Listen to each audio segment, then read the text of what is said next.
Good afternoon. Good afternoon. It's my pleasure to welcome you this afternoon. Thank you for taking time out of your busy schedules to be here with us. My name is Martha Bergmark, and I'm fortunate to be a member of the ABA Commission on Homelessness and Poverty. I'm standing in for our wonderful chair, Antonia Fasanelli, who couldn't be here today. I work right up the street. In my day job, I am Executive Director of Voices for Civil Justice, which ties nicely to this program, and as part of my excitement about the program, we are the new communications hub for civil legal aid, a national nonpartisan effort to really raise the visibility of civil legal aid. And of course, civil legal aid was born during the War on Poverty, so that aspect of the War on Poverty during the 50th anniversary has not gotten, I don't think, the attention it actually deserves, given what civil legal aid's role has been. So I'm especially delighted about that for that selfish reason. The Commission is charged with raising awareness and educating the bar and the public about the ways in which the legal profession and advocates can address homelessness and poverty. So this program is right on the mark with that. We have materials from the Commission in the back, and we are encouraging you to be part of this conversation that is about developing marching orders for us as a profession and all members of the profession to figure out what we specifically can be doing to address the problems of poverty that continue to exist 50 years, of course, after President Johnson began to try to call attention to them. So with that, I want to turn it over to a very distinguished group of panelists and introduce first the ABA Director of Governmental Affairs, Tom Sussman. Tom has been at the ABA for several years now, doing a wonderful job, and his office is of tremendous support to our commission. So I want to thank you for that, Tom, and turn it over to you. Pleasure. Thank you, Martha. Okay, welcome everyone. Thanks to the ABA Commission on Homelessness and Poverty, to the Individual Rights section, and I also want to start by acknowledging Amy's in the back, Amy Martin-Newell, who really is very much at the heart of conceiving of this idea and putting it together for the commission and recruiting talent that we have at the table today. This afternoon we're going to hear from a group of participants who will discuss the nature of the problem of poverty in America and its implications. We want to get beyond the policy debate, of which there seem to be more and more these days, and spend at least some time focusing on the practical aspects of what can we do, the lawyers of America, individually and as members of organizations and bars and legal communities, to address these vexing and pressing problems. I'm going to briefly introduce our panelists in alphabetical order, and I say briefly because I want them to do most of the talking, and I think you'll understand once they begin to address these issues, you'll know a lot more about who they are and where they come from. But we are really honored to have such a distinguished group today. To my immediate right, Sister Simone Campbell, Executive Director of Network, which is a Catholic Society justice lobby. I say lobby, I feel right at home together as a co-lobbyist. But she's also a lawyer, a religious leader, and a poet, I understand, which is delightful. Organized Nuns on the Bus, a tour to focus attention on poverty, and then a more recent one on immigration issues. Received her JD from UC Davis and founded Oakland's Community Law Center, and also authored a book called Nun on the Bus, How All of Us Can Create Hope, Change, and Community, and that's kind of a nice motto for all of us as well.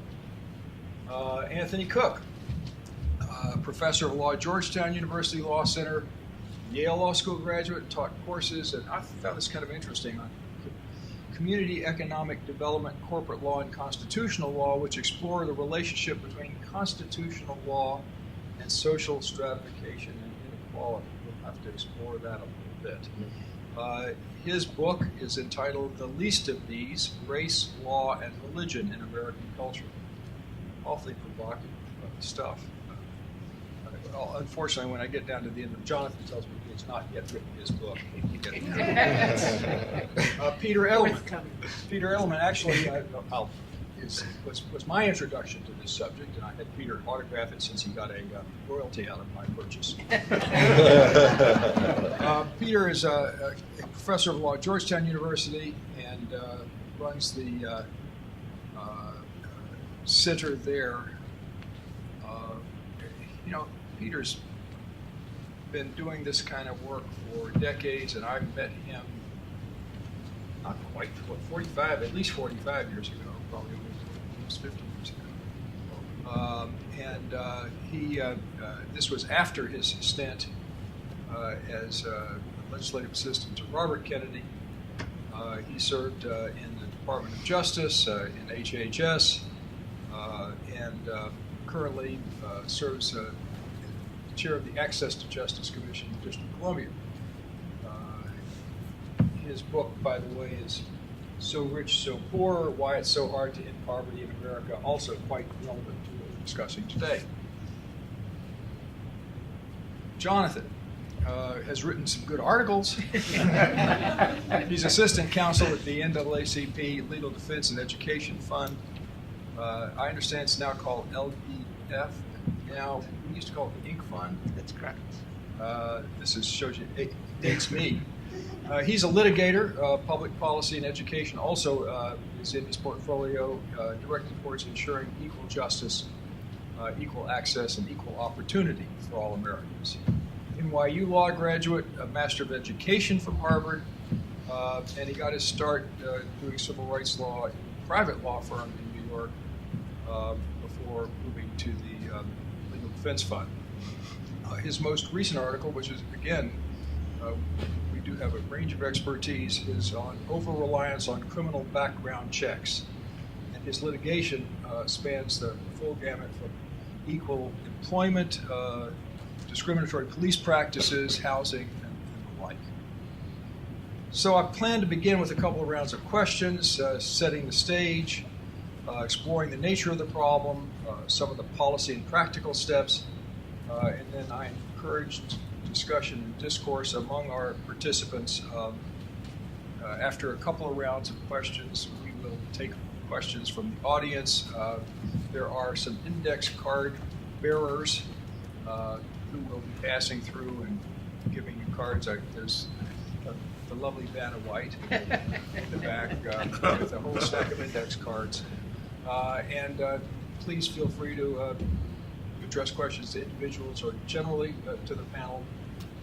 If we don't get enough index cards and are forced to, I'll begin to call on you. But I think we're going to have plenty to talk about today. So let me start with some basics, and I'll start with Peter. The reason I start with Peter, because I've known him so long. But set the stage with sort of a description of the problem. And I want to go back to, actually I should start with Sister Simone with this one, because the book of Deuteronomy said, there will always be poor people in the land. Okay, so what's new? Poor people in the land. What's the nature of poverty these days? How bad is it? And how did we get there? And I know you've got answers to that question because you wrote a few hundred pages ago. Thank you, Tom, and I'm so glad to be here as part of this. One thing that's different from Deuteronomy is that we're in a very wealthy country. So that the conversation that we might have had within early parts of the last century and through the Depression, we had less in the way of resources to be able to actually make sure that there would be no poverty in our country. That's changed.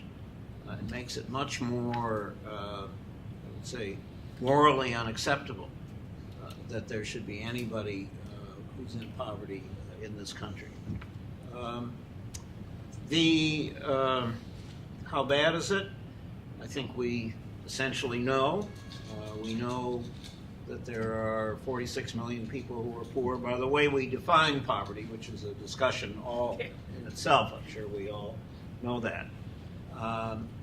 That's too many. It's 50%, almost 50% higher in the number of people than it was in 2000 when President Clinton left office.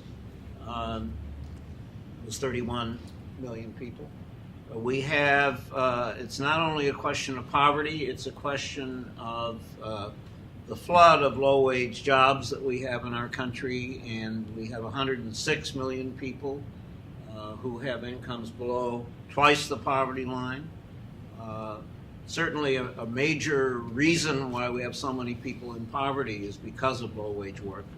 Also the lack of availability of work, but even for people who have it, that they can't earn enough to get out of poverty, and in so many cases to get out of that higher number, because I think we understand that if you have an income below twice the poverty line, below $39,000 for a family of three, you're going to have a tough time paying your bills and keeping up with things. And finally, on the whole, how bad, and obviously all of these things we can dig down much more deeply, is that over the last almost 40 years, we've had a tremendous increase in the number of people who have incomes below half the poverty line. Even taking into account food stamps, earned income tax credit, which our sort of traditional way of measuring poverty doesn't take into account. There are 15 million people in this country who have incomes below half the poverty line, below $9,500 for a family of three. That's astonishing. And the percent of people who are in that horrible level of income has doubled in our country since 1976, and that's deeply troubling. So how did we get here? Your last question, Tom. We got here for a number of reasons. We were doing pretty well in the 60s. Indeed, we're still, in terms of public policies that we have, they're effective. You wouldn't know that from listening to some of what we hear, but essentially from Social Security through earned income tax credit, food stamps, child tax credit, housing vouchers, and so on, we would have twice as many people, over 90 million people, in poverty if we didn't have the public policies that we have. So we've been doing something right. And in the 60s, poverty was cut in half, from 22% when we started to measure down to 11% in 1973. African American poverty down from 55% to 32% in that period of time. So what happened? Well, a number of things, just very quickly. Number one, the flood of low-wage work, because of globalization, because of what's happened to unions, because of automation. Two, changes in family structure, which is something obviously to discuss at great length, but leaves single moms in a position in a low-wage market, low-wage job market, leaves a percentage of over 40% of single moms with children. Why? Low-wage work. We've blown a hole in the safety net, which is what we did to welfare in 1996 and is a major cause for the deepening of poverty that I mentioned. Our public education system is in crisis for low-income children. The mass incarceration that we've experienced over the last 40 years, the concentrated poverty in our inner cities, which has actually worsened over that period of time, the continuing presence of race and gender in the maldistribution of poverty and in the politics, and finally the inequality that we have that has gotten much, much greater and much worse over the last 40 years.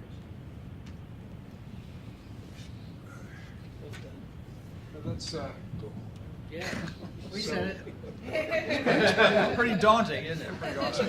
All right, so this is it's a big problem, but I think we really need to turn to the second question, sisters. why should we care? If there's always been poverty, if there's poverty every place, it's getting worse, sometimes it gets better. I mean, what are the implications of the situation that we find ourselves in today? You know, why should it matter to those of us in this room who are on the other side, far on the other side of the poverty line, enjoying nice lives? Because it affects all of us. Well, explain that. The fact is, we want to think that it's about them. That group over there in that narrowly defined area. But what the researchers Wilkinson and Pickett showed, they're British researchers, is that when you have, in developed nations, when you have higher income and wealth disparity, you have a lower quality of life for everyone. It affects all of us, that we have higher infant mortality rate, we have lower education across the board, we have higher incidences of mental health and drug abuse because of the tensions created by this huge disparity. Now, in addition to that, the level of fear that rises makes us frightened for ourselves as individuals, so we pull up the drawbridge and promote an individualism that is actually eroding our democracy, I believe. And that fact is that I do this work because of faith. And so Pope Francis is fabulous right now in saying really great things about that the structural causes of poverty are eroding the very moral fiber of our being as a people. But, okay, I do it because of faith. But where we meet in the Constitution is we the people. We are based in a communitarian reality, and poverty is eroding our sense of community, that we're in this together. It is that factor that is creating a lot of tension. And let me just tell you one story.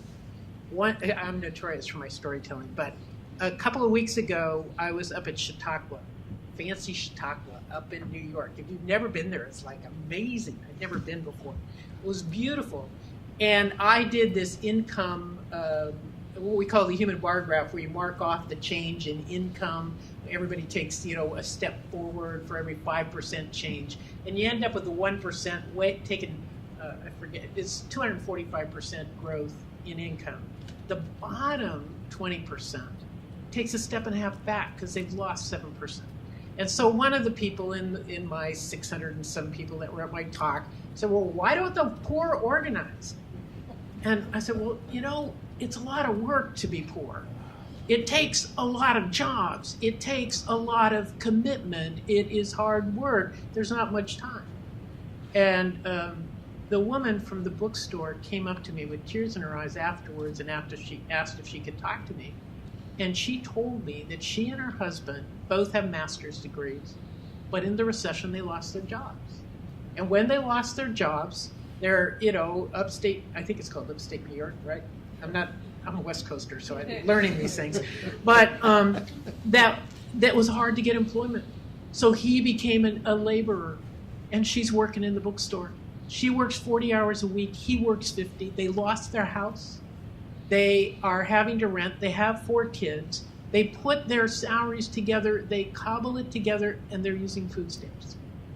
This is also the face of poverty that we want to ignore. We think we're immune, we're separate. We're not. It affects all of us. But the thing that she told me is she had no idea how much work it was to be poor, because anything that you get that is a savings device costs more, and they don't have the money. They do everything from scratch.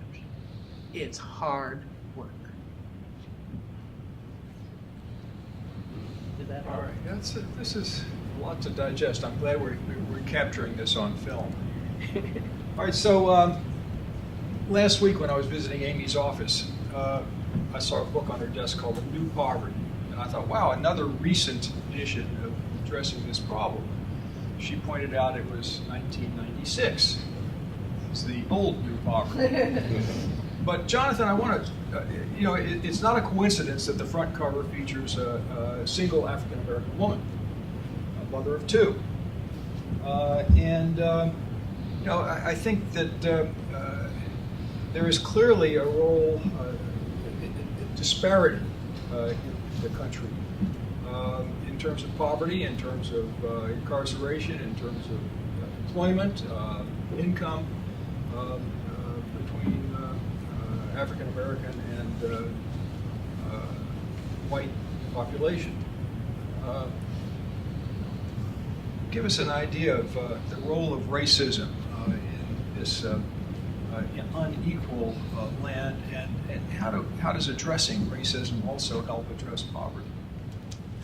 First, thank you all for having me here. It's a pleasure to be a part of this esteemed panel, and I feel like the young kid on the panel, not only because I don't have a book, but also because, certainly all of my panelists have been doing this work for a very long time. But I'm delighted to be here, and delighted to be here on behalf of the NAACP Legal Defense and Educational Fund.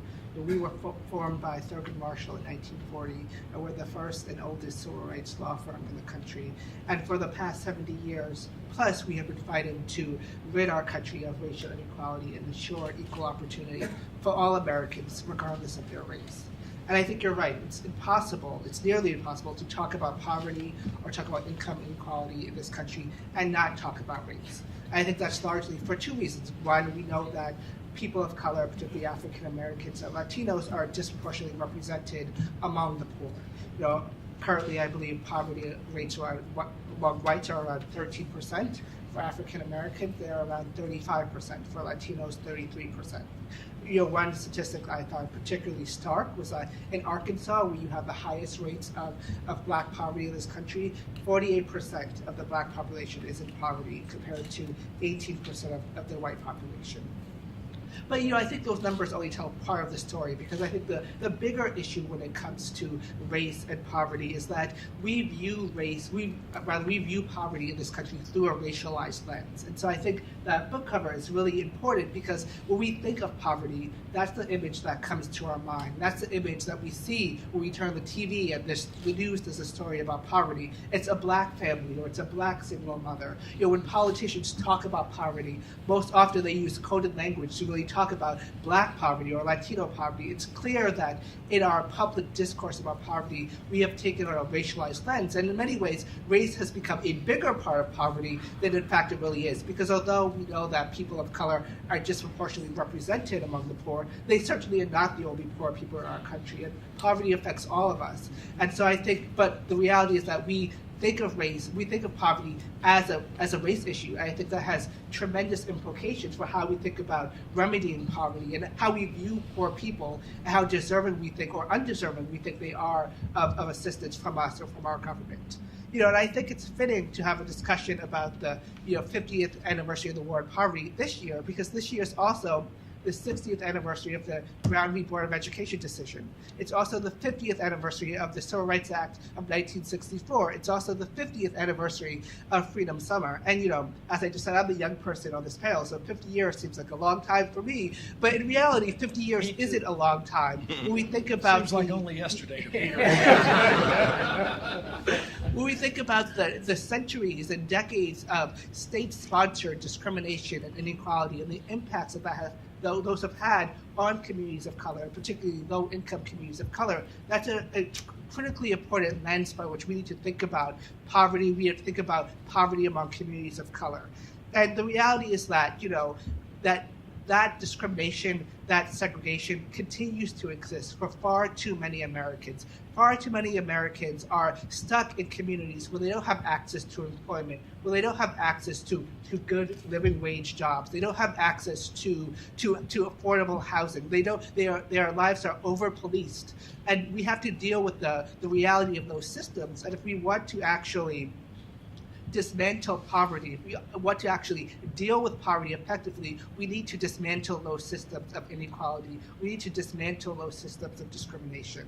And so I think that issues of race, can't be far apart from our discussions of poverty. And, I know when the President Obama was first elected, there were lots of discourse and discussion about whether we've somehow evolved beyond race as a society, if we are somehow post-racial. And the sad reality is that we are not. I think conversations of poverty make that crystal crystal clear and are a perfect place to really think about how race continues to define the outcomes and opportunities for far too many people.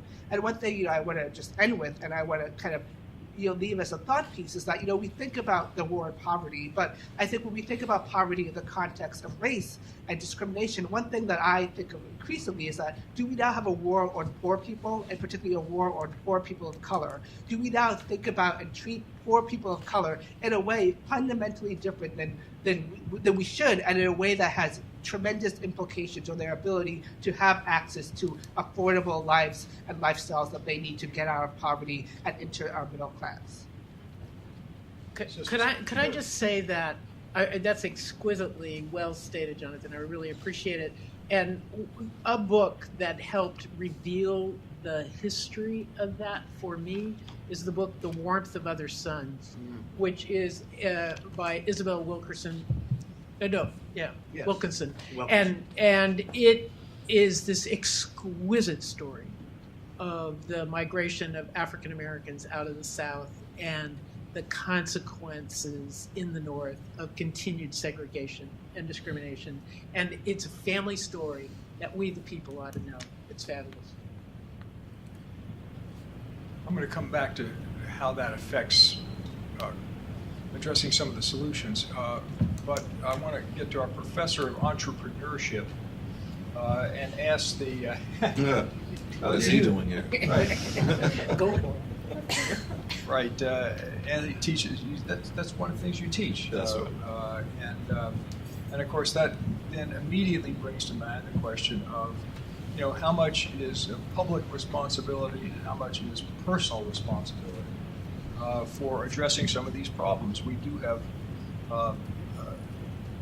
ingrained and embedded poverty in some areas. Some of it is geographic. Some of it is, along cuts many different lines. But begin to help us understand when we are not looking at government programs, but at individuals. Where do we start, and what is the role? I guess this is a conservative perspective of individual responsibility. Well, thank you, Tom, for that. I really appreciate being invited to join the panel today. It may sound conservative in some ways, but not when I'm finished with it. When I was a law student, one of the co-founders and organizers of the Yale Students Against Reaganism, we had a lot of time and opportunity to talk about the problems associated with the maldistributions of wealth and income in society, and how Reagan policies of Reaganomics were exacerbating that problem. A number of us saw at the time the need to develop expertise that would speak not just to the litigation-oriented help to indigent clients, but also to those organizations and communities that are engaged in social empowerment and economic development, and trying to really impact marginalized communities from an economic perspective.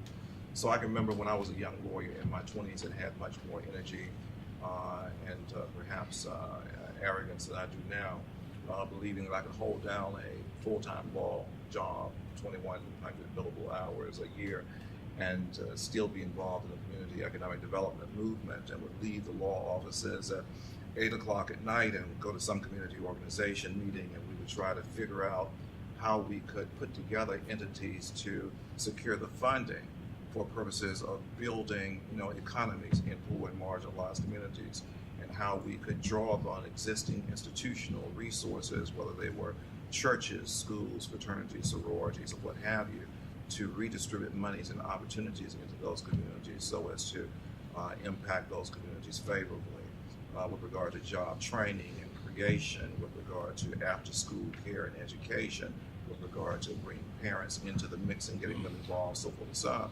So this was always part and parcel for me what it meant to be a lawyer committed to justice, and I thought that we needed a core of lawyers that were not only trying to do the very much, important work of dealing with those on death row or indigent clients who were dealing with landlord-tenant issues, but we also needed a core of committed progressive lawyers who are about the process of trying to impact these economic issues.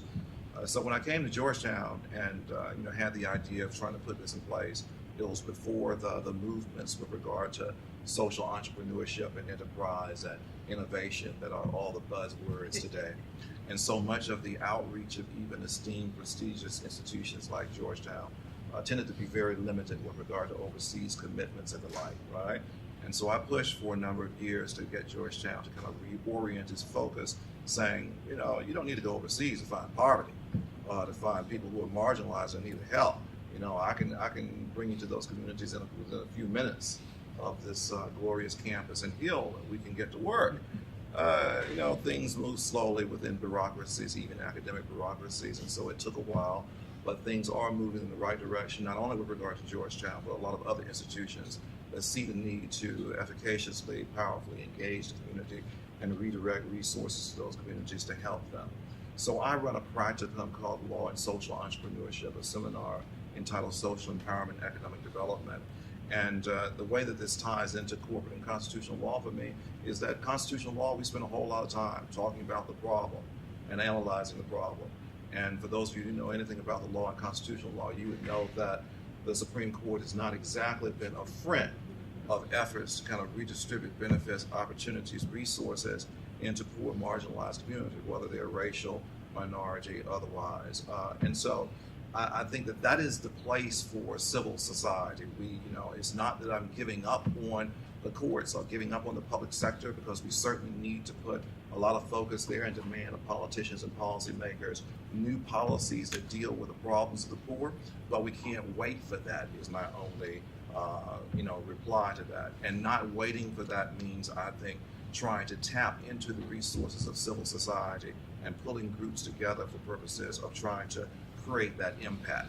So in my seminars and in my practicums, what I do is I organize students under the supervision of practicing lawyers, and we go into poor, marginalized communities, and we try to put in place cooperatives. We try to put in place, nonprofit organizations, pulling on the resources of churches and other nonprofits to put institutional answers, structural answers in place to this perennial problem of poverty and marginalization. We've worked, for instance, with an organization like UCAP, the United Communities Against Poverty in Prince George's County, and we're in the process at Georgetown of formulating a very kind of strategic approach where I bring together business students, law students, and public policy students to provide a kind of virtual management consulting firm, a kind of one-stop shopping, so that we can deliver in teams these resources to impoverished, marginalized communities to be able to build entities and to build infrastructures within those communities, right?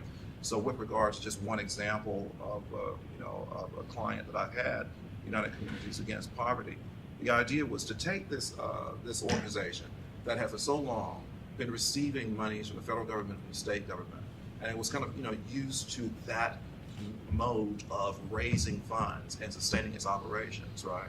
And to try to help migrate that organization from one in which you're totally dependent on government funds to being dependent in part on entrepreneurial activities that can help to train and help to prepare the individuals that you are serving for the job market, okay, or for working in independent organizations of their own.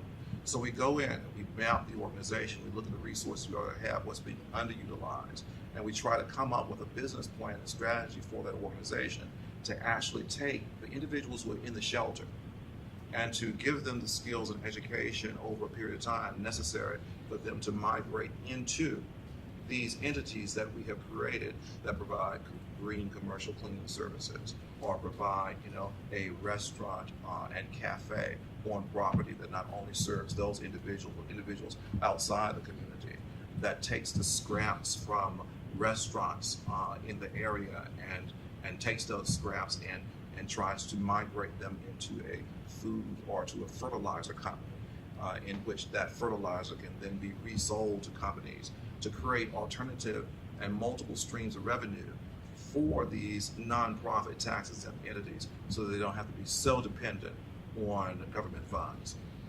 We wish there were more government funds, but the truth of the matter is that those government funds are decreasing year by year.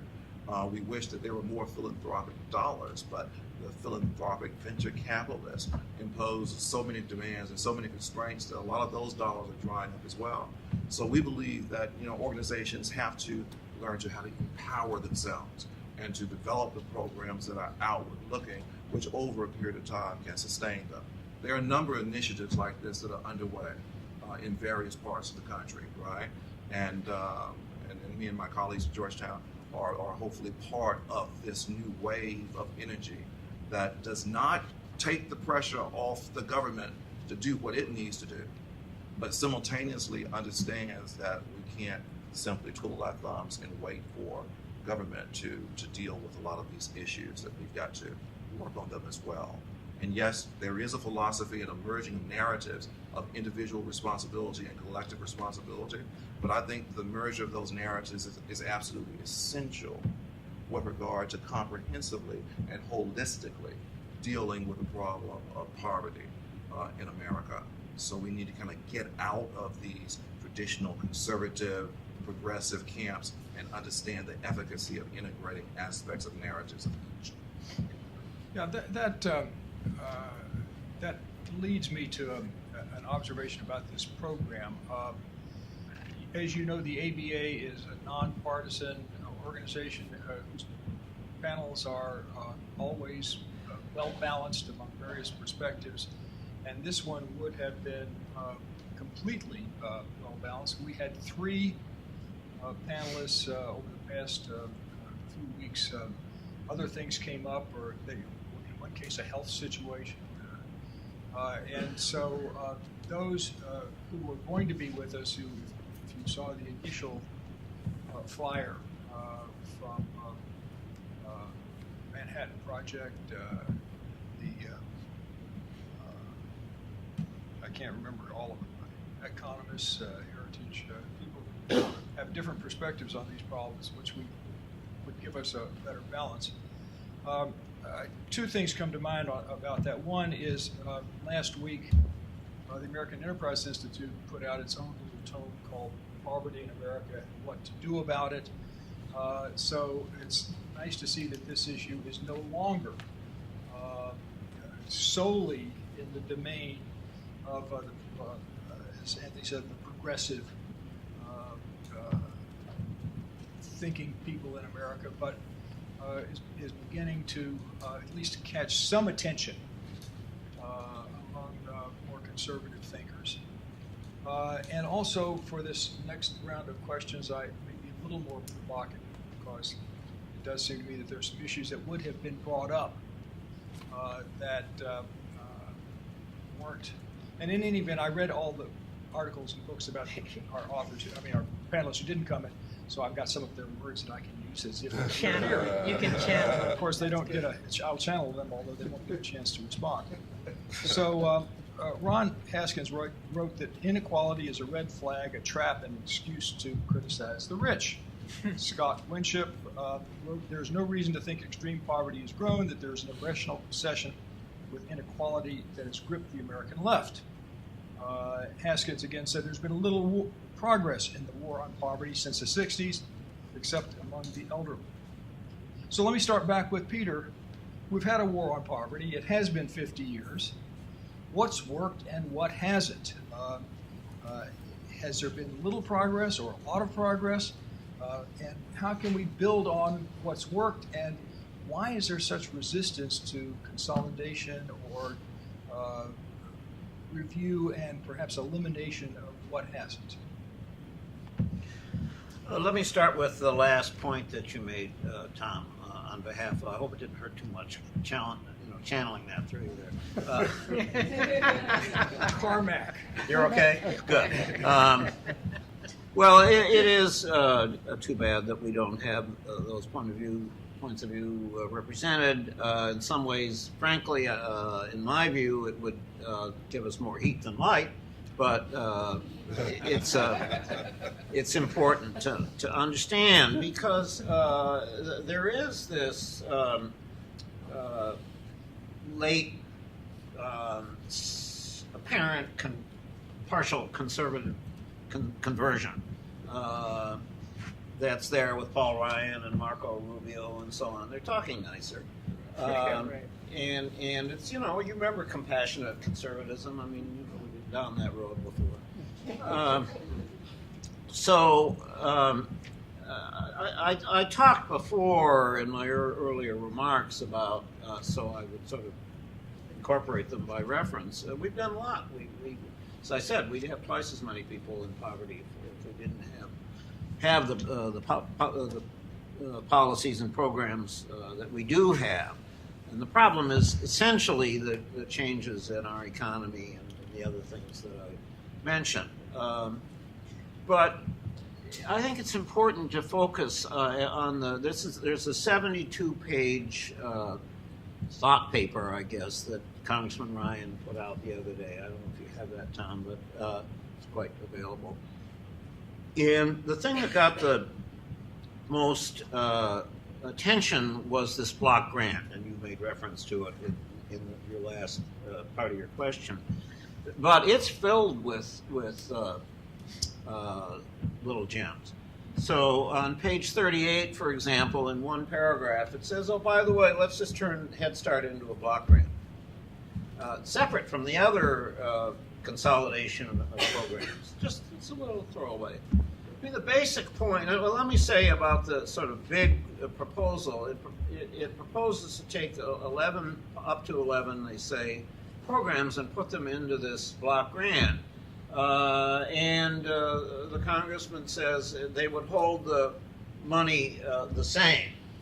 Well, before we get to the content, the consequences of that, you should note that Congressman Ryan hasn't taken back his budget, which for 4 years in a row he has proposed cutting $5 trillion over 10 years, and 69% of that is from programs that help low-wage, low-income people.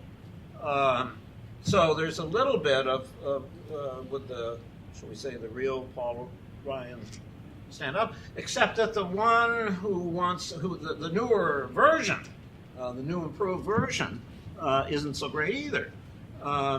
And this block grant, notice what it puts into the block grant. Food stamps, childcare, housing vouchers, all in this one thing. Now, how does that work? That means that every state in our country, including all of the states that have rejected Medicaid, just rejected Medicaid for no good reason, it's 100% paid for, the expansion in Medicaid by the federal government. There's no, and you can look just at the Washington Post every day about Virginia, and you all know how many people, millions of people. We have a Republican mayor from South Carolina, North Carolina, one of them. These days it doesn't matter. Walking to Washington because they've had to close down their hospital because they haven't done Medicaid in either one of those states. So what you get is food stamps being the only safety net that we have left for people who have no other income. 6 million people in our country who have no other income are getting food stamps. They get put into this pot, and the state can just sort of move them around, pit the child care against the housing help, when what we need to do is to invest in both, and certainly to make sure that we have I would think you're just as hungry in Mississippi as you are in Minnesota, if you're hungry. And the idea that the state can make a different standard or a different amount of food stamps.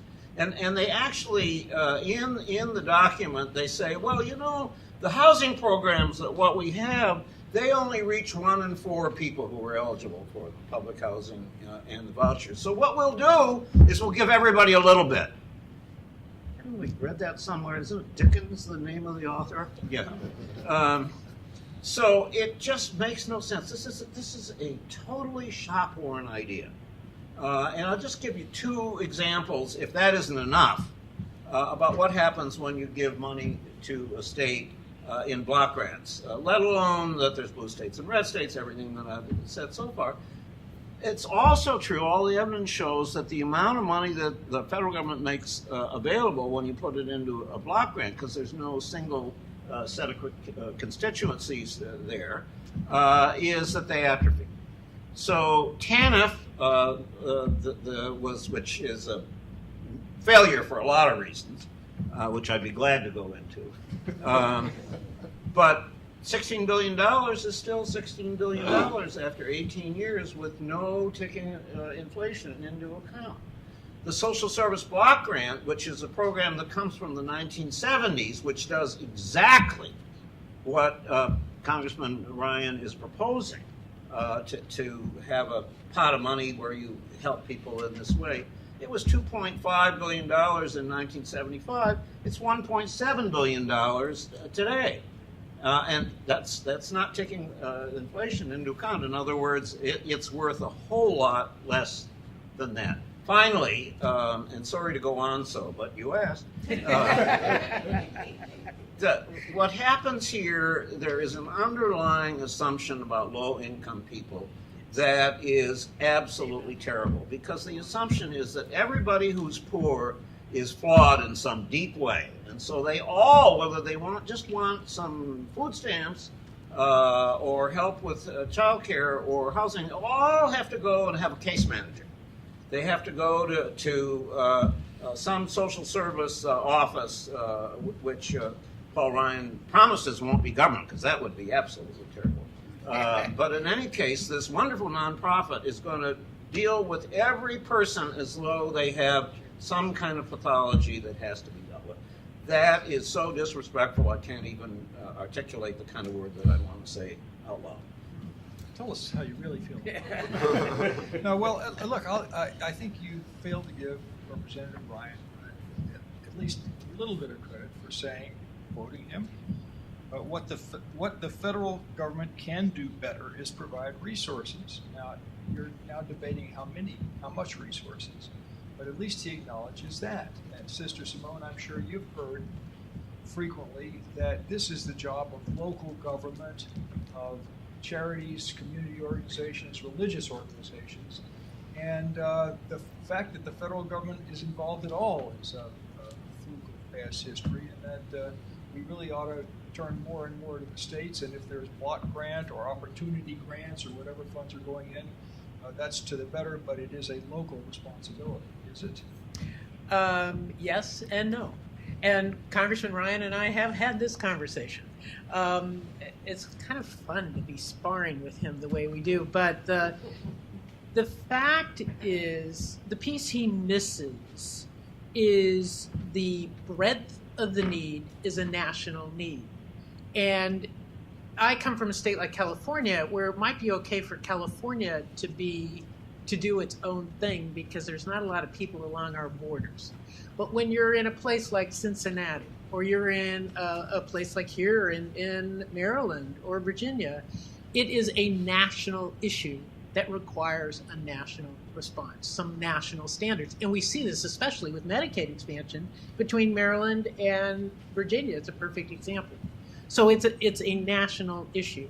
But the piece that keeps getting missed is everybody gets attached to their particular answer. And I did feel that your attachment to the entrepreneurial answer, it becomes like it's the latest thing. The fact is, this is complex. There are a variety of needs. Some people can work in the entrepreneurial setting. Some people can work in a living wage setting.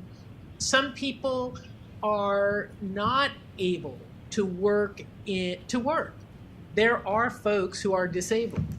There are seniors, and as has been pointed out, some of our panel members are rapidly advancing to the senior category, where we can retire, I hope. But the fact is, it is a diverse landscape, and that we need to create programs that allow for the dignity of each individual, not the homogenization of them. And that is our biggest flaw. It's a national problem. It needs to be dealt with unique programs, but that have breadth and opportunity. I just wanted to add that, I definitely meant to indicate that. I definitely meant to indicate that the social enterprise, civil society approach is but one of a number of approaches, and that you very much cannot exclude protests and demands on state and federal governments with regard to revamping programs or keeping in place existing programs that work, that attempt to deal with these issues, right? From my perspective, we've just not thought of this holistically and complexly enough, right? I would say, though, that with regard to the image issue, that we've always dealt with, a social construction of the poor as other, as undeserving, as being dirty, as not being of us. And, when we can objectify them in that way, I think many people feel as though they could sleep better at night knowing they are not one of them, so to speak. The recession and the downturn of the economy, the disparities of wealth and income that have come to characterize American society, has put a bit of a dent in that impression, I think, because a lot of people have come to see that I'm not so far away from them. So when you look at Gallup polls and Pew polls, you're beginning to see a shift in orientation and opinion by not an insignificant segment of the American population. If you ask the question in 1995 whether or not the problems of the poor were associated with their own deficiencies, a majority of the population would answer in those polls, it is. It most certainly is. But recent polls, 2013, 2014, have indicated that people have a slightly different take on that. They tend to see the problems as structural and institutional problems, and not just problems of individual merit and deficiencies of character, right? Something has happened over that period of time, and a lot of it, I think, is the fact that so many people are feeling the pressure of an economy that has created, a whole lot of anxiety, where people have lost their homes, lost their jobs, so forth and so on. Not that will last always, but as an activist, you want to try to utilize that to your advantage and to tap that and try to figure out how you might be able to steer that in a more progressive, creative direction in which you can shape a new consensus about, interventions to deal with the poor, right? And so part of what I think, we have to do as intellectuals, as policymakers, so forth and so on, is to use what we've got, right? And to try to steer it in the direction that's most efficacious in dealing with a lot of these problems. Now, similarly with regard to the opinion polls on the issues of race, we know, anybody who's studied this, that race has historically been used to divide and conquer. It has become, or has always been, as Du Bois once said in the 19th century, the existential capital by which even poor whites, believing themselves to be white or better off than black people who may be economically better off than them. So racism has always been used as a way of dividing and conquering and keeping us at odds with one another, as opposed to allowing us to see the commonality of our situation. Of course, Reagan's welfare queen, Nixon's, benign neglect, so forth and so on, all played on this. The Southern strategy all played on these tropes, right? But when you look at a lot of the statistics and the surveys that are coming out now, what you begin to see is a kind of softening in some sectors with regard to the way race is viewed and perceived by individuals who themselves are poor and feel marginalized. It's nowhere near where it needs to be, but all I'm suggesting is that there are openings and opportunities whereby we might be able to construct a class consciousness orientation with regard to the poor that people can get on board with and not see as being a mechanism to divide and conquer individuals. And that's part of the strategy that I would like to see progressives and those few conservatives, if whatever number they are, who are of goodwill, come on board with, right? That this is a problem, and together we can focus on dealing with this problem outside of the parameters of ideology and party politics. Jonathan, is it all about money?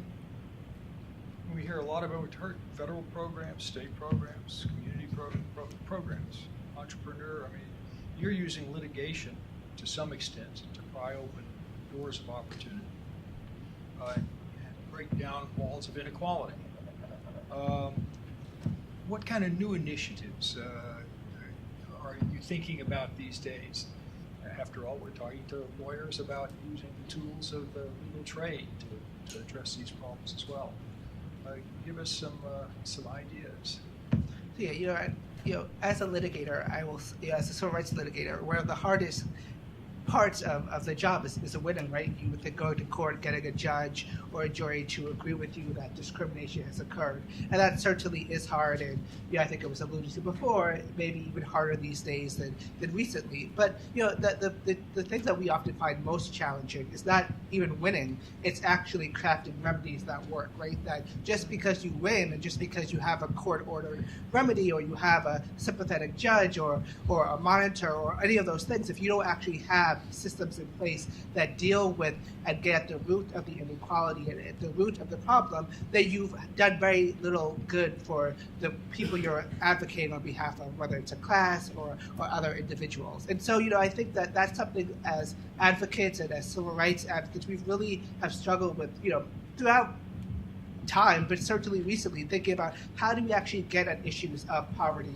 How do we get at issues of systemic racism and inequality? And it's not just money, right? That you could have well-funded systems that just are ineffective at dealing with the problem, and that you really need to think about how to actually tackle the heart of whatever the problem is. One, I think, good example of a remedy that I think is working is in a case that we've litigated along with the ACLU of Maryland out of Baltimore, which is the Thompson litigation, which dealt with decades of housing segregation among poor public housing and other low-income residents of Baltimore.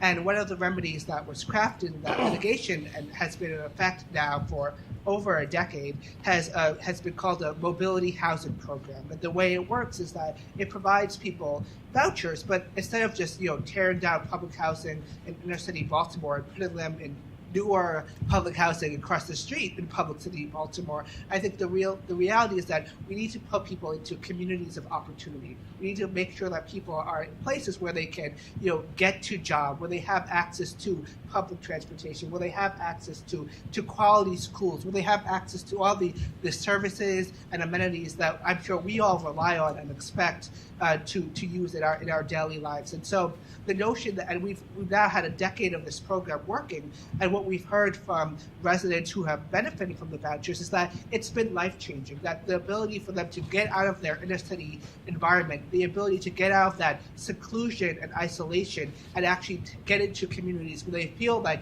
they can begin the process of climbing into the middle class, begin the process of caring for their families effectively and giving their children the type of foundation that I'm sure we all want for our kids. Those are the types of remedies that are working, and those are the types of remedies that we need to be expanding. And fortunately, just recently, the district court expanded the program, allowed for more vouchers in that program. And so I think those are the types of remedies that we really need to think about. And one thing that I think could be really hard for us as civil rights lawyers or activists is that we often kind of compartmentalize problems. So we think about problems of criminal justice, whether it's stop and frisk or the death penalty, or we think about problems of education, whether it's the school to prison pipeline or segregating schools or employment or housing, go through the list. And the reality is that the people that we're serving, the clients that we're representing, are often the ones who are dealing with all of those aspects in each and every aspect of their life. So the person who is going to prison, for a drug conviction is likely the person who has a son or a daughter who's being suspended for having a fight in school, or the person who's trapped in public housing without any access to meaningful services. And we need to, as lawyers, really think about that when we think about remedies, when we think about how to tackle these problems, that doesn't do much to put someone into a better school if when they go home they don't have water or other amenities that they need to actually do their homework, or if they don't have parents who are there who can help them because their parents are locked up for trumped up drug charges. And so we need to think about all these aspects as part of a bigger problem. And I think when we start doing that, we'll be able to develop remedies that I think are effective in addressing this problem. And I would just add, I'm a litigator, and so certainly I believe that there is a role for the courts. I believe that there is a role for government. I think that we as a society have to demand that our government, live up to its promises for all of our people, for all of our, and particularly for those who are poor, particularly for those who are disadvantaged. But certainly we can't do this just through litigation. That this is a complicated problem. It requires holistic solutions. But I would hope that we never give up on the courts. As hard as they may be, as difficult, and I say this from personal experience, as it may be to wage these types of cases and claims, the courts really should be the manifestation of our democracy at work. And I think it's our requirement as lawyers, as advocates, to make sure that the courts are living up to that requirement. And can I just piggyback on that, because I think that's really important piece, that looking for what works, and it is a variety of responses that can make a difference. And last year there was a new study that indicated that where there is good public transportation, there is much higher social mobility. And what we have done in undermining public transportation in our country is another way that we have reinforced the localization of poverty. And it is critically important that people have the capacity to get to jobs once there are jobs. And we traveled on a bus. We did nuns on the bus, some of you know that. And so this fall we're looking at maybe doing another bus trip, but one of the things that we were thinking about was being the nuns on your bus, trying to go around states by public transportation. Well, we tried to plot it out. It is impossible. It is impossible, which says then you need a car in our nation to move, and that requires money. It was eye-opening. It was eye-opening.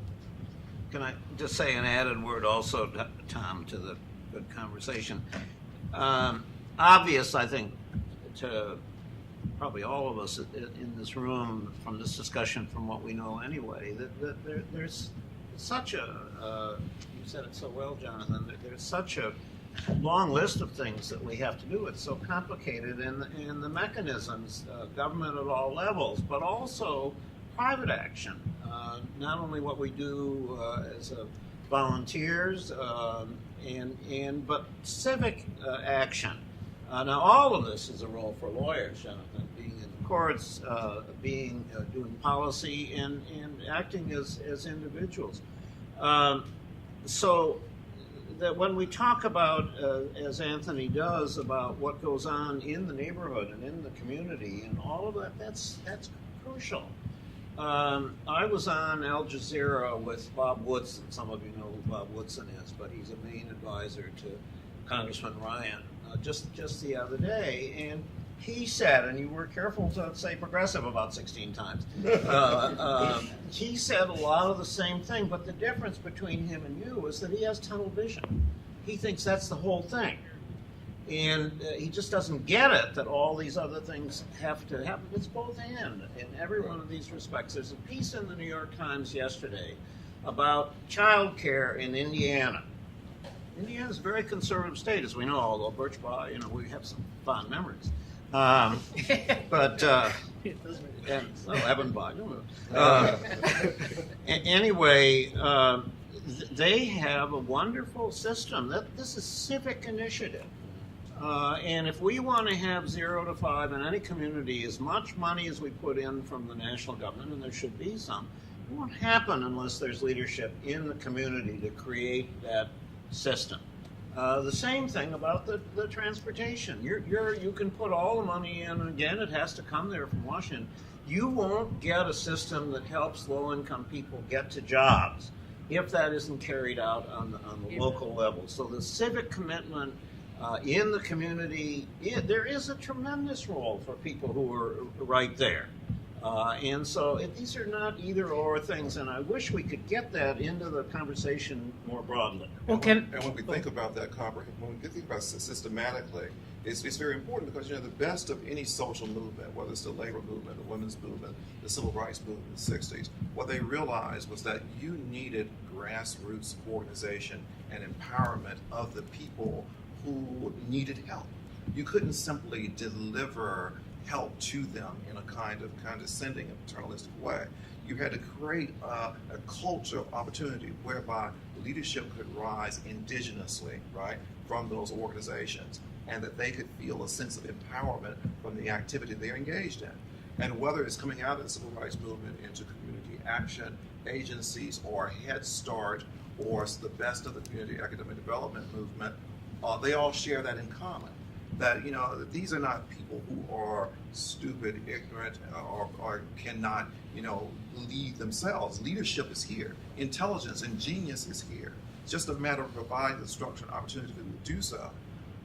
Been part of a project of Georgia Avenue, Beacon Hill project, where a church working with community enterprise partners has gone about this whole thing from a very kind of holistic, and they call it integrated services perspective, whereby in thinking about how you build out a church and a church community, you blueprint it in such a way that the people that you are bringing in have a structure of opportunity of rising from homelessness. That's their target community, not the low-income population, you know, that's, you know, facilitating the gentrification of DC. That's really not low income, but truly needy and homeless individuals. How you put together a set of services to bring them into this building, give them housing, give them training and education, get them to be the cooks that feed themselves, get them to be a part of the effort to sustain the community, and thereby, you know, create a sense of dignity, validation with regard to this population, where they see themselves as leaders and true participants in this community and in this culture of not only survival but thriving.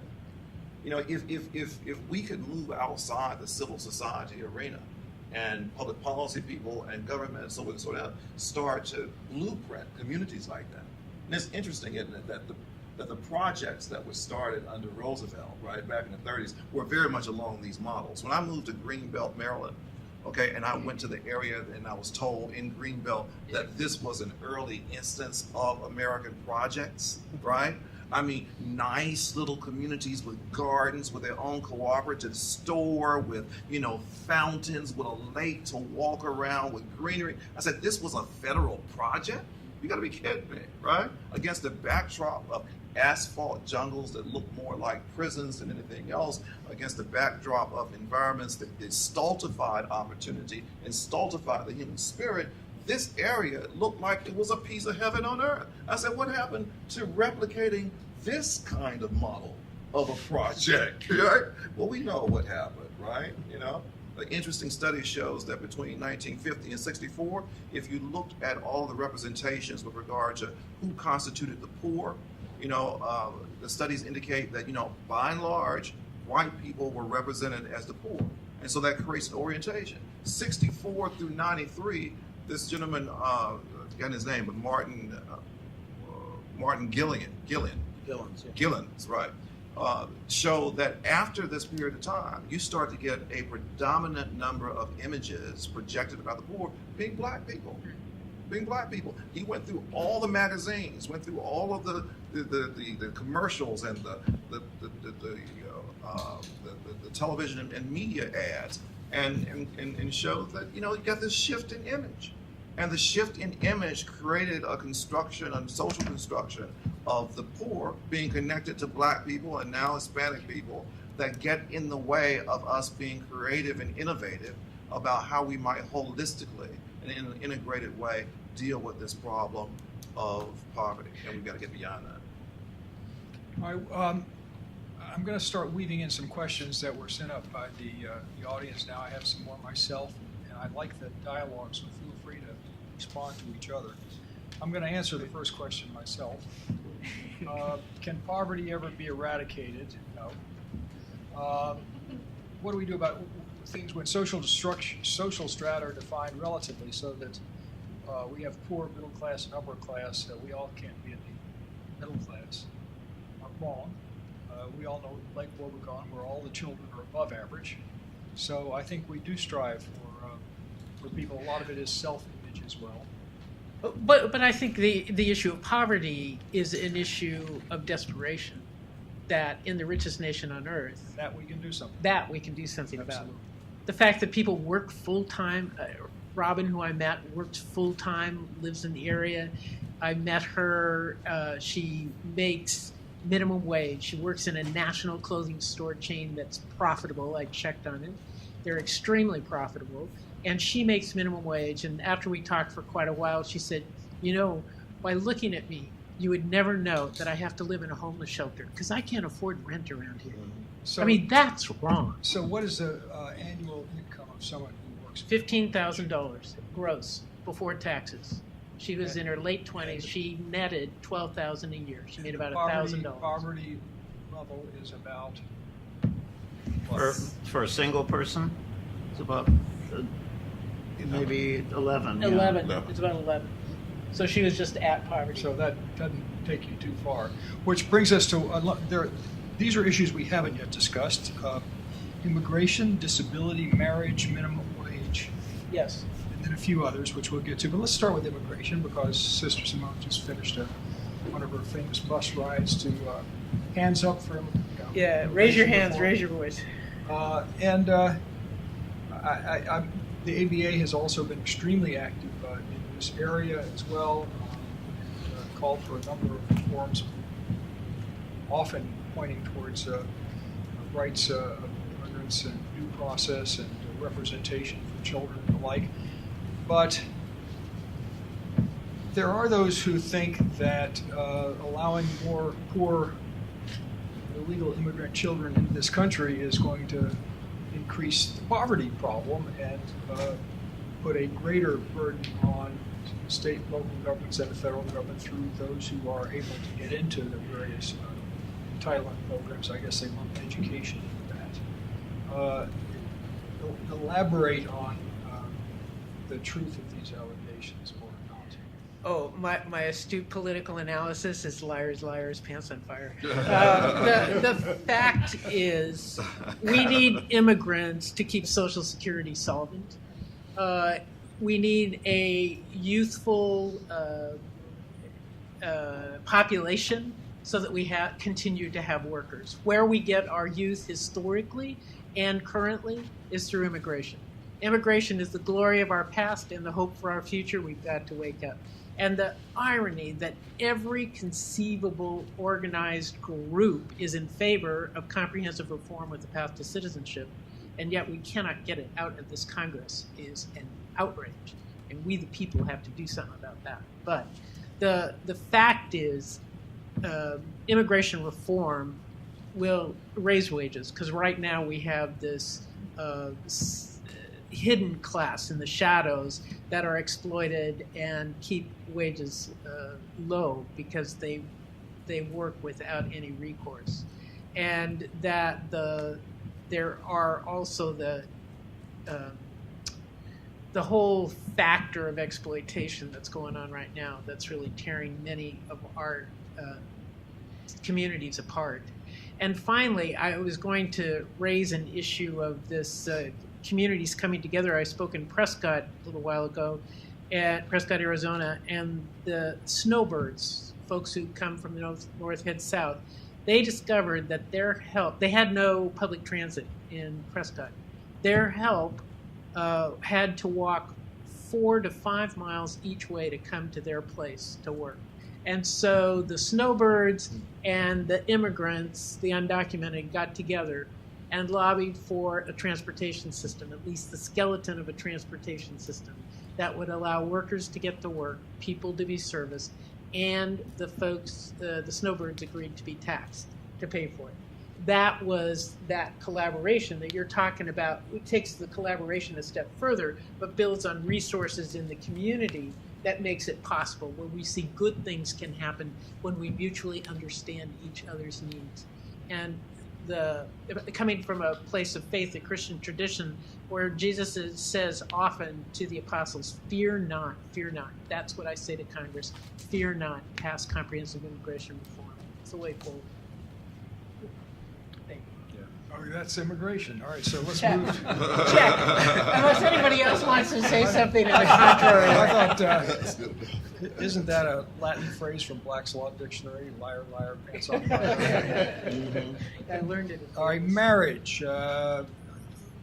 Robert Rector, who couldn't be with us today, was on the original program. He's called marriage America's greatest weapon against child poverty, and thinks that a large part of the poverty problem would be ended if women delayed childbearing until they were married, and then marriage stayed together so there were two potential wage earners in the family. How about that for a silver bullet, panel? Isn't there a kind of bullet that's called a dum-dum? I don't want to. Let's not be too disparaging. Well, I'm in favor of marriage. I've been married for 46 years, and it's great. But would somebody call my wife? I got that. You know, it's so disrespectful to say to a woman, and this is about women because the economic problem is about single moms and their kids. I mean, they're men who are having trouble and so on. We understand that.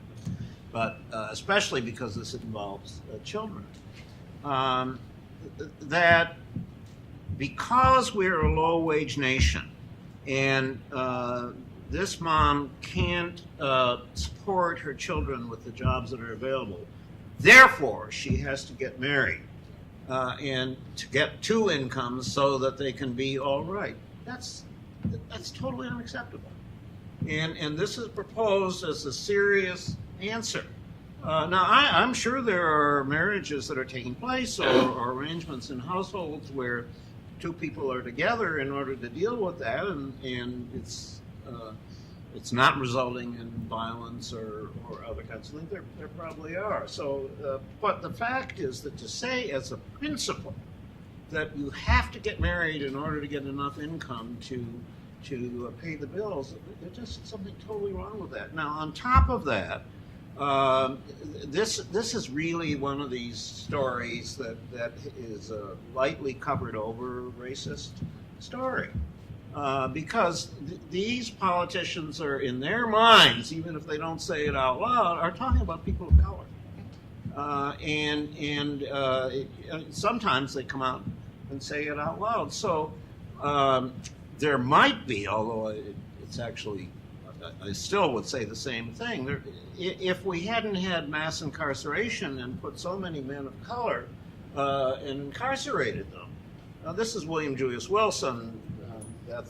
He said it a long time ago in The Truly Disadvantaged. The moms who would like to get married are looking out there and they're saying, who's the marriageable man that I could get married to? I mean, the idea of this seems to be, you know what? You just walk out on the corner, right out there on Connecticut Day. He's standing there waiting for you.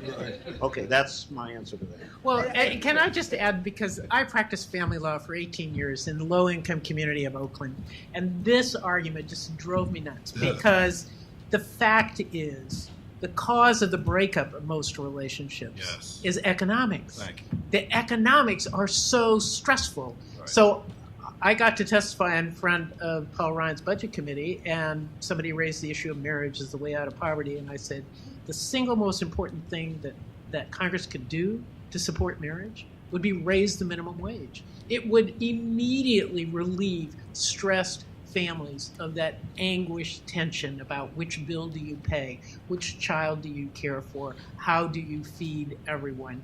And it is all about economic stresses. Yes. And if I could just add, I think, and Peter touched on this, but when you talk about the impact of mass incarceration on the African American community and what that has meant for marriage, but more importantly for the economic stability of that community, it's just simply devastating. And it's not just the harm of taking people away and putting them in jail or prison, though that obviously has a harm, but the problem is that when people come out, they also have very limited options, right? And so people can't get jobs once they come out because their record prevents them from being employable or employable for any decent job.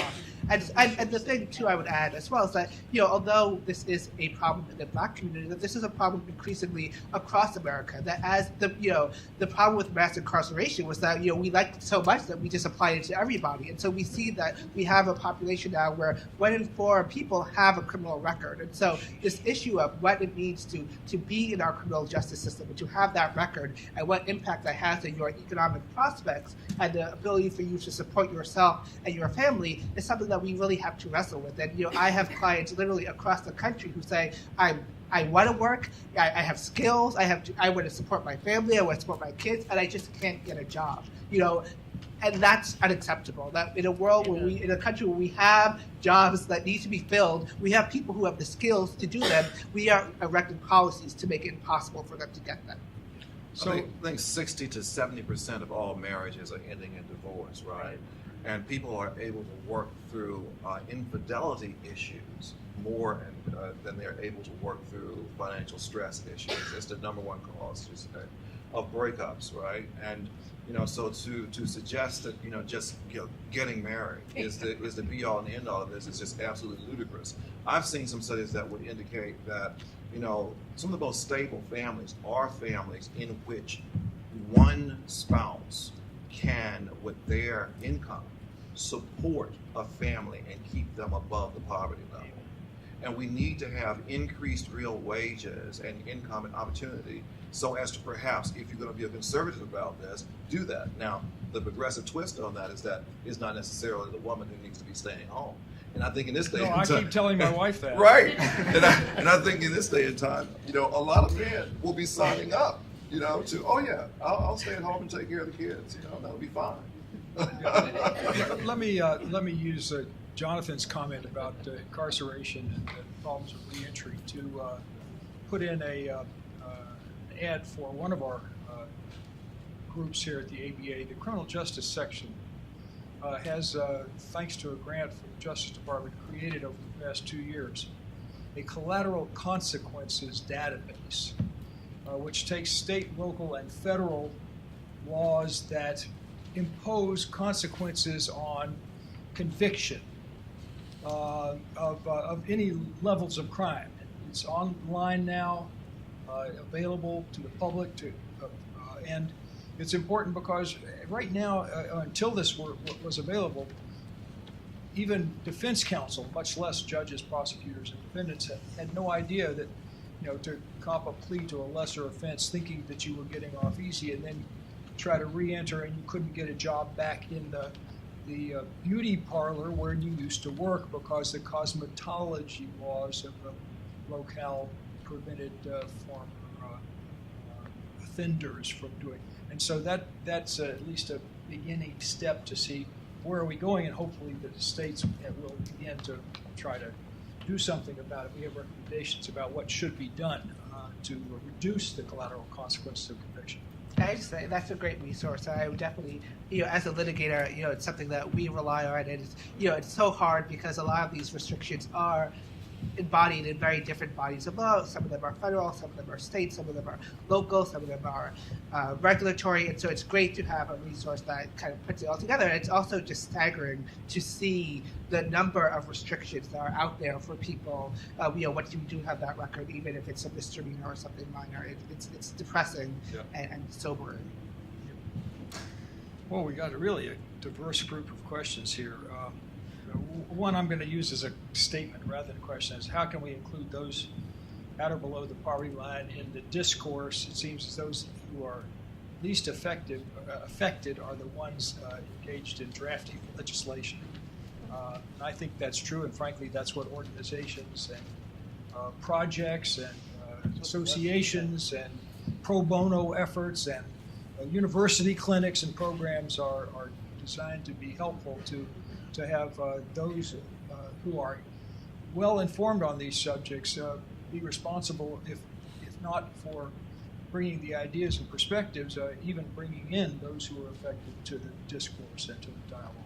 And can I just add that there are a bunch of great programs around and projects around the country where folks are beginning to do just that. I was recently in Detroit at the two different literacy centers, one run by the Sisters of Mercy and the other by the Adrian Dominicans.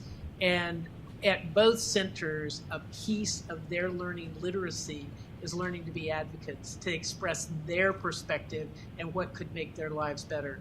And it was really an exciting thing to see their engagement with using their voices. And so I think some things are happening just like that. Well, and the best witness at Congressman Ryan's last hearing, was she was fabulous. yeah, the Democrats. But that was thanks to Barbara Lee.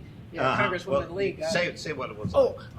As a woman who actually lives in poverty, uses some of the programs, and spoke eloquently about her experience and her struggle with these programs and her recommendations for how you move forward. Yeah. It was fabulous. She was the best witness by far. And can I just say too, I think that we as lawyers, it's really up to us to make sure that we're making space for people who are in poverty or who are our clients have a space at the table. Because I think one of the downside of the lawyers, and I say this as a lawyer, is that we think that we know it all. We think that we have our degrees, we know the answer. And I remember when I was a very optimistic, much more optimistic law student, I said that I'd be a civil rights lawyer, and I always have my clients at the table, and they'd always be a part. And it's hard. It's very hard work. It requires a lot of effort. It requires intentionality on your part. But that's something that you can do, whether it's through pro bono work, whether it's through your day job, if you're doing legislation or litigation. But I think we need to be intentional and make sure that we bring those voices to the table and that we respect them and that actually let them help shape the policies that will impact their lives directly. There are three populations that have not been mentioned yet, and various questions ask us to address one element or the other, but let me just mention all three and see if their perspectives on disabled Americans, the LGBT community, and Latinos as a group. All present different strengths, different visions, and different challenges. Are there special or unique ways of seeing their problems, or are they just to be considered among those who are challenged with poverty or not? A couple of things. One is in the LGBT community, I had not fully appreciated how challenging it is for lesbian couples, because women historically are, as Peter said, have lower wages and therefore are less likely to have retirement plans, are less likely to have benefits. And so lesbian couples are having a much harder time than their gay brothers couples, generally. And then with regards to the Latino community, there's a lot of evidence that early immigrants or generations closer to their immigration time, first generation, second generation, have stronger community and are more inclined to support each other in the process. And so that there's more of a sense of solidarity, less of a sense of isolation if their family's here. If it's an immigrant who has just come alone without family, the isolation is very difficult and often leads to depression and other acting out behaviors, sometimes with alcohol or drugs. But if the family's here, then the community is much stronger. But the longer the family is here, like third generation, fourth generation, they become to look more like those of us that have been here a longer period of time, and they become isolated and feeling alone and separated. And then they come to look just like the rest of us that we've been talking about in this struggle. It's an interesting phenomenon. With regard to the people who have disabilities, I think in a better political world, we should have a new look at the policies. We've done well, comparatively speaking, in terms of if you go back to the 50s, including people with disabilities in the Social Security Act. That wasn't done until the 50s. low-income people without much of a work history. We did supplemental security insurance, SSI. So we've had those improvements. Of course, the Americans with Disabilities Act, which was very bipartisan. But it's still the case, and I think we're kind of in the current politics. It's hard to raise it, that the relationship between having a disability and being able to work, we haven't worked that out. There are people who have disabilities who would like very much to work and are actually held back by the way in which the payments of SSI and SSDI are structured. So we need that discussion as a country. And the other thing I just want to say with reference to LGBT, there is this kind of sense, and I think probably we in this room have a better sense of this, but certainly Justice Scalia tells us all the time about the political power of the LGBT community. And the fact is that there's significant poverty in that community. I have a student who wrote this year in my poverty seminar about, using her term, homelessness among queer youth. And she is herself lesbian and has not been homeless, but has a particular consciousness about that, and came up here from Arkansas and didn't know about Washington, and found these young people on the street corners at 7th and H, and found out that they were disproportionately lesbian or gay, and traced that back to being kicked out of their house because their families didn't accept it, maybe being put in foster care with, in too many cases, homophobic foster parents. And one way or the other, or both ways, ending up on the street. Well, I think probably most of us in this room would not have been aware of that. I thought when she started writing that paper that I didn't know whether she had enough material or would have enough material to write the paper, and it was so eye-opening. Our sister, I just add quickly, the pervasiveness of discrimination against the LGBT community is something that I think we often overlook. And obviously there's been tremendous victories in the marriage equality context, and hopefully they continue. But that should not obscure the fact that there is pervasive discrimination in terms of employment, in terms of housing. Obviously the issues that Peter talked about in terms of family situations and how that plays out in terms of economic stability. And so I think that those are incredibly important. And the Senate recently passed the Employment Non-Discrimination Act. That's a piece of legislation that would apply the protections of Title VII to the LGBT community. Those are the types of protections that we have in place for communities of color that I think are vital for the LGBT community as well. If I could just add quickly to that, the one other thing that I think we miss with regard to this issue is that there are elements of the LGBTQ community as well as the Latino community and disabled community that are disproportionately represented among the poor. There's no question about that. And while the policy interventions are absolutely indispensable, I think it's important that we think too, and we talk and have a narrative of talking about the kind of psycho-spiritual journey that is necessary to limit our tendencies to construct these groups as other. In many ways, the othering that is taking place with regard to these groups is the same kind of othering that has taken place with regard to the Black community. And it's wrong, it's immoral, it's unethical, it's problematic.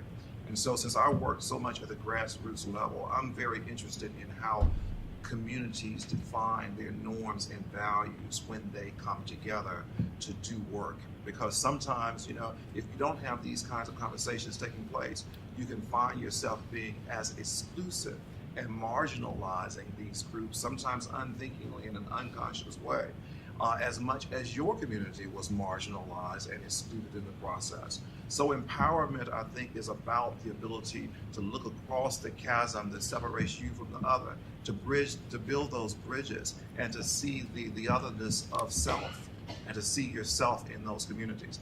And unless you, and I always preach this to communities that are working on empowerment issues, unless you make this one of your covenants with regard to the way that you organize, right, it's not going to happen because we go with the familiar. We go with the familiar. We rely on that. That's our comfort zone.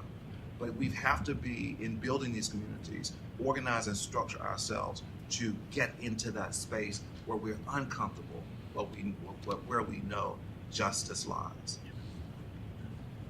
Let's drop down to the ground level for a couple minutes. Two questions are, I think, especially good contrast. One is, what can a new aspiring civil rights lawyer do to ensure we have opportunity to address the multifaceted nature of the problem? The other is, when you leave here and an apparently homeless person on the street asks you for spare change, will you give it?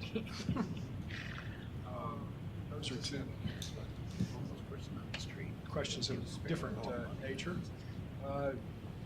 Jonathan, you want to talk about what a lawyer can do? Peter, you got clinics too. I mean, let's begin to sign them up. We can put a volunteer list for pro bono lawyering for civil rights, poverty, and other cases that may come up.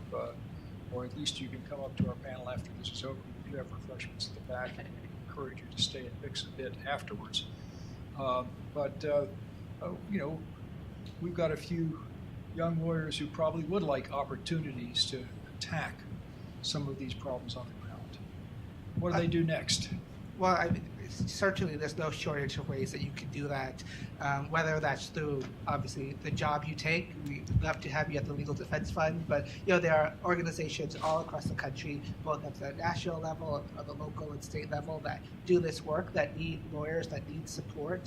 We are all under-resourced, and I think, I'm sure LDF is no exception, that we get far more requests for assistance than we can accept, simply because of our staffing issues and other resource issues. And so I think that having more people to do this work obviously would be really important. I think whether you are, even if you're at a law firm or at some place where you may not be doing civil rights work directly, pro bono opportunities are available to you. If they are, you should definitely make yourself amenable to those. Those are, I think, tremendously useful ways to not only assist in this work, but also to help the organizations that are under-resourced. The resources that law firms provide and their assistance is critical to the work that we do, and I know that we're not alone in that regard. And I think most importantly, it's important just to be engaged in these conversations, to be engaged in these discussions, to stay knowledgeable about this. I think several times during this discussion, we talked about viewing the poor as the other. And I think it's really important to combat against that and to make sure that you are not, to the extent you can, that you're not doing that you realize that this is a battle that we all have a stake in, that we all need to be engaged in, no matter where you are in your career. This isn't only true for young lawyers. I think this is true for all lawyers, and obviously not just lawyers either, that we can be engaged in this issue, we can be engaged in this battle. And, I think it will take it's a complex problem that will take a complex solution. And so what that means is that there's space somewhere for you to be of assistance. There's space somewhere for you to be engaged. And I would just encourage you to do that, and to do that, with enthusiasm, and also to do it with respect. I think that people who, whether they're poor, whether they're marginalized, I think are used to being, kind of disregarded by systems. They're used to being disregarded by the agencies that are working with them or allegedly for them. And I think we also, as lawyers and advocates, have a responsibility to make sure that we are not furthering that problem, and we are, treating people with the dignity that they deserve. And even if we can't give them the legal solution they want, if the law won't allow that, we can at least give them the dignity and the humane treatment that they deserve as fellow human beings.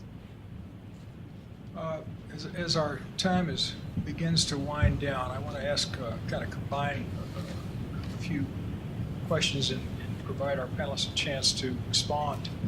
But I also want to say that I have a handful up here that I didn't get to. They're great questions. I wish we had another hour, but we don't. So do stick around, do corner our participants afterwards and ask your questions, or ask me and I'll corner our participants after. I shouldn't miss the opportunity, a couple of political announcements. That's never mind. One is Amy probably also has, and the Commission on Homelessness and Poverty, a repertoire of opportunities for lawyers who would like to get engaged.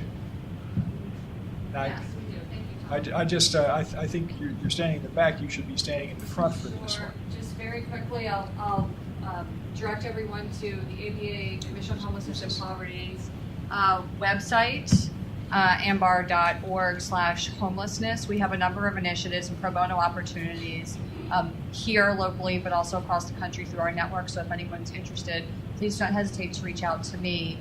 Not only to get involved with the ABA and pro bono initiatives, but also please let us know what we can do to support your advocacy efforts, because we're here to help. Great, perfect. And on the subject of advocacy efforts, the ABA's Governmental Affairs Office is the advocate for policies adopted by the House of Delegates, and many of those address the problems that we've been discussing today of education, homelessness, jobs, poverty, lawyering, legal services access, and so we can also provide you opportunities to sign up and get involved in advocacy.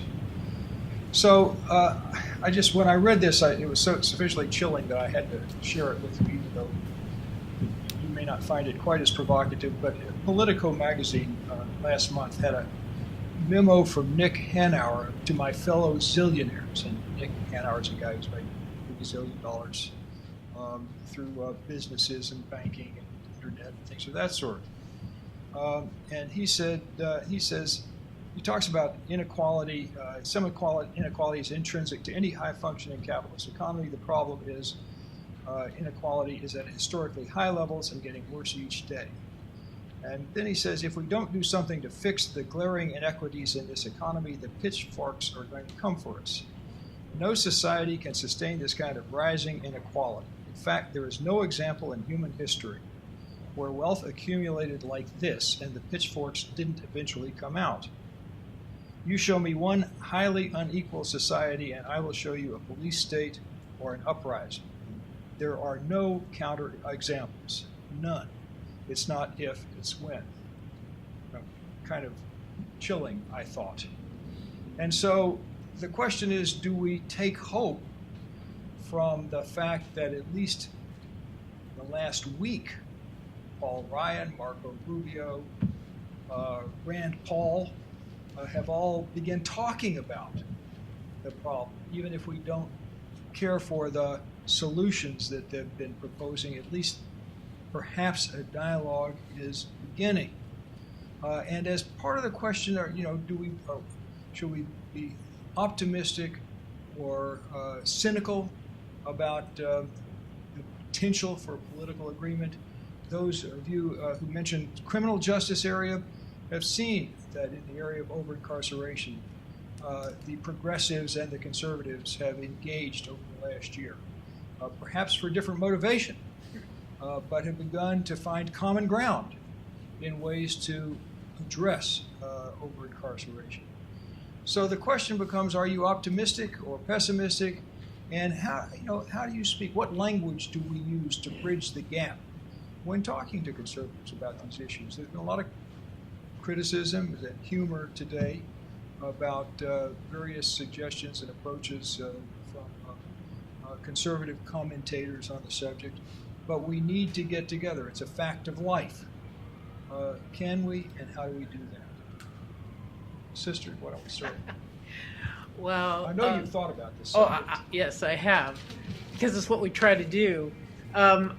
Pope Francis has this document that he issued last November. It's called Joy of the Gospel, and in it, he recommends 4 steps for building peace. And what I've realized is that in our political will right now, we're pretty much at war. We're polarized, we're separated, we're divided, and the divide makes the Grand Canyon look small, in my opinion. And so he advises 4 things, and this is what I've been trying to do. The first is to don't defend my turf, but engage in a process of conversation. That the process of conversation is about finding the new way forward, finding just how much Paul Ryan is willing to engage with me about this. So I have a new missionary work I'm doing with him. I'm sending him a letter every time I meet somebody else. And So people were telling me they thought the way he introduced his thing last week was quite reminiscent of how I do it with a story. So I don't know if he's learning the lessons from the stories, but we're going to engage not in turf protection, but in a dialogue. The second is that people do eventually get tired of the fight, and we realize our nation needs more from us than what we're giving. And trying to bolster the realization that we, the people, can make a difference. We've done it for over 200 years. It's about time we got back to work at it. That stories are more important than theories. As long as we're arguing for theories, our theories can, my theory will trump your theory every time. But when we get the stories of real people at the table using their voice, then we have the makings of something new. And finally is that the whole, we know this, the whole is greater than the parts. But what Pope Francis says is, and each part has a different shape, and we need each shape at the table to make peace. And that's the part where we need all of us together. That's what we're trying to do, advocacy from that perspective, get everybody involved, using their voice for the 100%. We, the people, will be better for it. Very inspiring. I think maybe the wise thing would be to say nothing after that. We want to end on a high note. We have to be in it for the long term. In fact, wait a second. Peter's book. I'm going to read you the last sentence in his book. Well, Before I had it in I mind. am an optimist. I have to be, or I wouldn't have written this book. So that's an introduction. Yeah, well, that's right. I am an optimist, and I have to be. So it's a long-term effort, and right now things are not going so well in terms of moving forward on these issues. One of the things at the moment is that our economic situation as a country means that we have surplus people for economic purposes. So we can, it may turn out, and there's some people on the conservative side who are speaking to this, that we incarcerate all those people, primarily men, because we don't need their work. And so we've done that in a kind of a very sloppy way because it's very costly. In 1997, 98, you remember we had a tight economy for about 4 years there, the second half of Clinton. And I remember I was told, actually by Jason DeParle, the great journalist of the New York Times, that he'd been down in Charlotte, North Carolina, and he'd seen placards on the buses there saying, welfare, people on welfare make great workers, because their unemployment rate in Charlotte was so low that they wanted to hire women who would be perfectly good workers. So that's an underlying thing here that we need to keep in mind. I think it's important. Secondly, I certainly am worried about the politics at the moment. One thing that we can take some solace in, except it's not an automatic thing, is there's a change in the demographics of our country that's in process. And that's happening, and that has tremendous political implications if people will get out there and organize, and if candidates will speak to people who of color and lower income to get them to come out and vote. And so that over a period of time, that's one of the reasons for my optimism. And finally, I always remind myself and others in my talks that if you look at the progressive era, there would have been, starting in the mid-1890s, a sense that the captains of industry and the robber barons owned everything, and it wasn't going to change. And it did. So this is a tough time, and we certainly are in danger for our democracy, whether it's a police state or pitchforks, I'm not sure. But we all know the reasons why that is, and it is to have this much power that is seated in, held by such a small number of people in our politics. It's extremely dangerous. But the longer term favors us if we will act to make that useful for our country. Jonathan, you want to add anything? So I agree that we need to be optimistic, that although there are challenges out there, that we need to have faith and believe that our society can live up to the best of our ideals, that we can live up to the best of our democracy. And the one thing that I think we can do, and I think that we, if you were to call it progressives, or have failed to do, is really think more critically about how we talk about issues, whether those are issues of poverty or issues of race or issues of inequality. And I think that if we become better at how we talk about that, not talk about them among ourselves, but talk about them, across the aisle, or talk about them in the media, or talk about them in our communities, or our churches, I think that we can build bridges in places where we don't think that they are bridges, and we can really start to get people to see that this is, that these problems are not problems of the poor, that these are not problems of Black communities or brown communities or LGBT communities, but these are really American problems. And the more that we can get that buy-in, I think we can really change that conversation and get people to agree that we really do need to, for the sake of our society and for our democracy, to make these changes. You get the last word. Oh. Well, actually, I get the last word. Good timing there. So Martin Luther King once said toward the end of his life in the late 60s that we are called upon as a clergy to feed the beggars along life's streets and pathways. But at some point in time, we have to start asking a question, why are there 40 million poor people and beggars in this country? It's interesting that he used the 40 million number. That's what it was then, and it's like 46 million now, right? Not much has changed. The more things change, the more they remain the same. So at some point in time, we have to start asking, who owns the iron ore, who controls the water, which is becoming an increasingly volatile issue in this day and time. Who owns the businesses, the wealth in this society? King was a fairly, radical cat that a lot of people don't really understand. Was asking questions about the distribution, the maldistributions of wealth and power in the society, and that American democracy had to be one in which we were a democracy not only in formality, not only as far as our laws are concerned, but much more so substantively with regard to the way we created public policy and we lived out our lives as democratic citizens. Malcolm X, which a lot of people thought to be, the polar opposite of King, was talking about, community empowerment, Black empowerment, and you can put in that right now women's empowerment, gay, lesbian, transsexual, questioning empowerment, Latino empowerment, or what have you. In other words, he was focused on the particular of people's experiences in community building, right?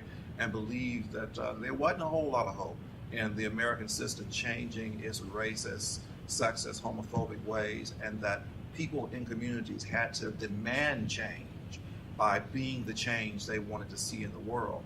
For me, it's not an either-or situation. It's a both-and possibility, as King used to say, quoting Martin Buber all the time. And that, as progressives or whatever we call ourselves, we've got to, deal with both of these at the same time. One has to continue to put pressure on the powers that be to construct and envision new innovative policies that really work at the ground level. But also, we've got to work at the grassroots level. And we've got to spend more time, I think, taking, the stories, the narratives, the concerns of the poor seriously, not just in a theoretical and abstract sense, but I mean being engaged, being in solidarity with these groups so that we learn from them, they learn from us, and we become co-creators in a better world. I think when both of those emphases meet, you have the potential for a powerful and potentially transformative situation. One in which our present condition does not worsen, and the present condition is pretty horrendous. 1% of the American population owns nearly 40% of the wealth. According to Robert Reich, you could put the 400 richest individuals in a room, and they would have greater wealth than the rest of the population of the United States. When I saw that graphic, as much as I studied inequality in wealth and income, I almost fell out of my chair. This is a serious situation. And given the demographic changes that are taking place, there are a lot of people that are very fearful about the loss of political and economic control, right? And I think that all of us, white, Black, Latino, gay, lesbian, whatever, we've got to put in our sights, right, the philosophy and understanding to communicate to the world that you need not be as fearful that America can be made stronger, that democracy can be made stronger if we all are given equal opportunity, and if we could live together and work together as one, understanding and hearing each other's stories, building on that story for a stronger American narrative. We're the better for it, not the lesser for it. Yeah, that's a great note to end on. We've learned, it seems to me, we've learned three things today from an incredible group of speakers up front. What depth of experience and knowledge. We've learned a lot about the nature and the extent and the causes of poverty.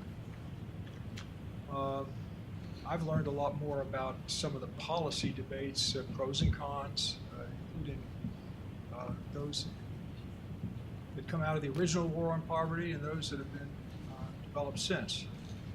But more important and to the point here is that we've heard a little bit, not perhaps enough to give us a roadmap of what to do next, but we know where to go.